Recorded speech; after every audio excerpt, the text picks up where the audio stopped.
Hola, ¿cómo están? Soy Héctor Alejandro Quintanar y esta es mi contribución semanal para Sin embargo. En esta ocasión se titula El proyecto que nunca fue un peligro para México. Los argumentos son los siguientes. En la primavera de 2006, en un programa de Televisa especializado, presuntamente en economía, y llamado al parecer Alebrijes Águila o Sol, tres personas aparecían muy orondas, emitiendo especulaciones y augurios, más propios de la magia negra que de la reflexión rigurosa. Ellos eran un tal José Yuste, una especie de Santiago Krill televisivo, un tal Marco Mares, que escondía sus pobres pergeños en el pasquín salinista La Crónica de Hoy, y una persona de nombre Mari Carmen Cortés, columnista de economía desde 1980, según reza su escueta biografía en Internet. Fue ella la que emitió el dicterio más desolador, cuando, en un supuesto análisis de las propuestas de los candidatos a la presidencia en ese momento, acusó que el proyecto económico de López Obrador era inviable y que de echarlo a andar en México sería un desastre para el país. Acerto que los otros dos alebrijes, o más bien los otros dos osos acartonados, asentían con preocupación ante la profecía apocalíptica de su colega Cortés.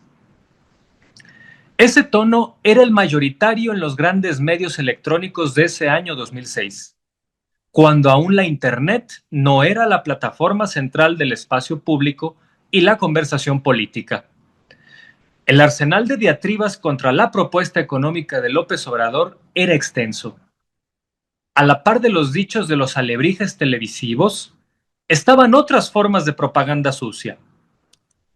El porro de TV Azteca Jaime Sánchez Ucerrey, por ejemplo, había publicado en esos días de 2006 todo un libro para expeler absurdos sobre el proyecto económico del candidato tabasqueño, que se tituló, muy poco originalmente, Un proyecto irresponsable de nación, la verdad detrás del programa de gobierno de López Obrador.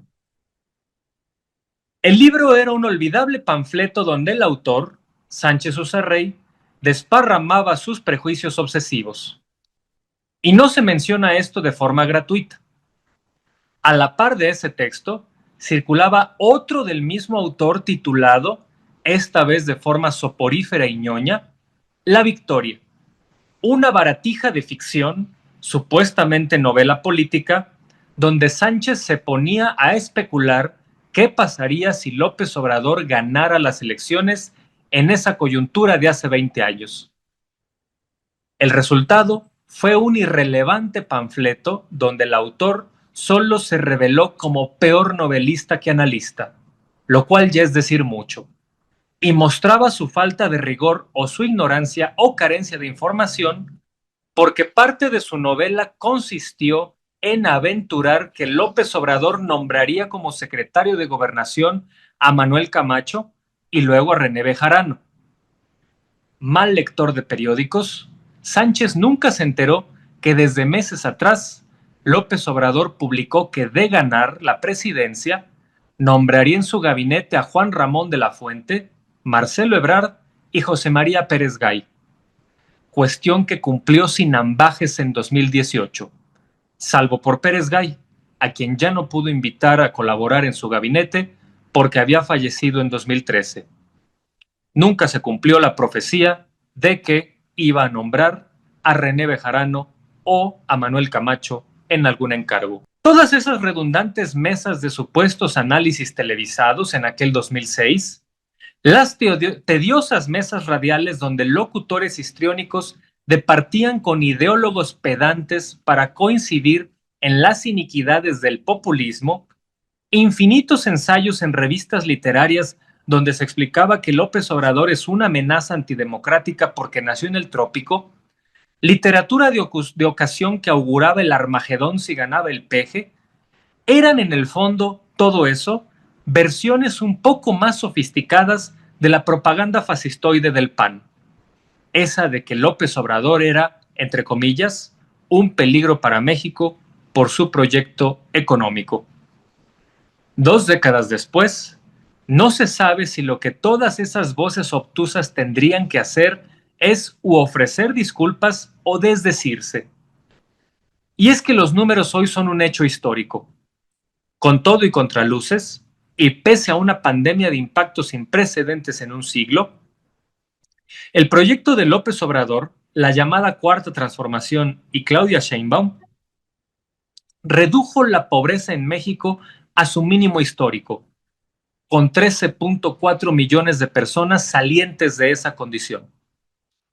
Y ello no con base en la gracia del cielo o la casualidad, sino que el 70% de esa cifra se debe a la política laboral a partir de 2018, una inflación menor al ingreso.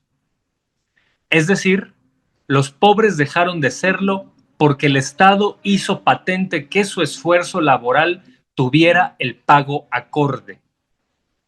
Añadido a ello, aparece un par de datos. Todo esto se ha hecho en tiempo veloz, pues en un solo sexenio se sacó de la pobreza a la misma cantidad de gente que entró en ella de 2006 a 2018, y asimismo, todo bajo el parámetro de estricta disciplina macroeconómica, estabilidad en ese sentido y, además, una apreciación del peso mexicano no vista en varios sexenios.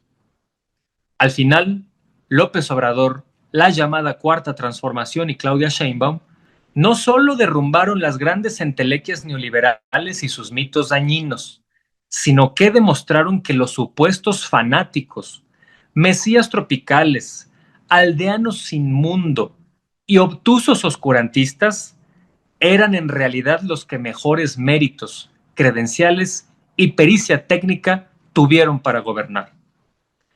El dato que dio el INEGI en días recientes es en sí mismo una buena noticia, histórica más bien, una reducción de pobreza que cambia la vida de muchos y que permite un piso social de mejores condiciones.